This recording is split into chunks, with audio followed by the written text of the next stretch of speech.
रहीम नाज़रीन, मैं हूं आपका मेज़बान साबिर शाकिर। आज बिल्कुल एक मुख्तलिफ नौइयत का प्रोग्राम है। तकरीबन 9 और 10 अप्रैल 2022, 28 महीने के बाद मैं, डॉक्टर शहबाज गिल और डॉक्टर मोहित पीरजादा साहब, हम तीनों मिले तकरीबन। जी हाँ, और 28 महीने पूरे हो गए। अब हम दोबारा मिले हैं और ये वीडियो देखनी बाजवा साहब ने।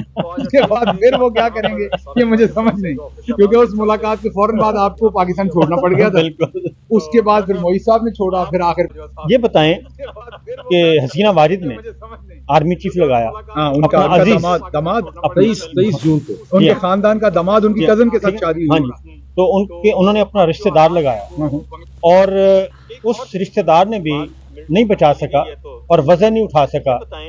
तो उसने देखे उस रिश्तेदार के साथ जो इनका तय हुआ था ना, हसीना ने एक तो अपना रिश्तेदार आर्मी चीफ लगाया, उसके साथ साथ शेख हसीना ने आर्मी को बहुत नवाजा पिछले सारे टाइम में, क्योंकि वो जो मोदी करने की कोशिश कर रहा है हिंदुस्तान में, ये उसका अगला वर्जन था। हुकूमत उसको पनाह देने के लिए तैयार है। अमेरिका ने वीजा मंसूख कर दिया। अमेरिका ने हसीना शेख का वीजा मंसूख कर दिया है। बरतानिया ने पॉलिटिकल असाइलम देने से इनकार कर दिया है। अक्सर यूरोपियन यूनियन बड़ा क्रिटिकल है।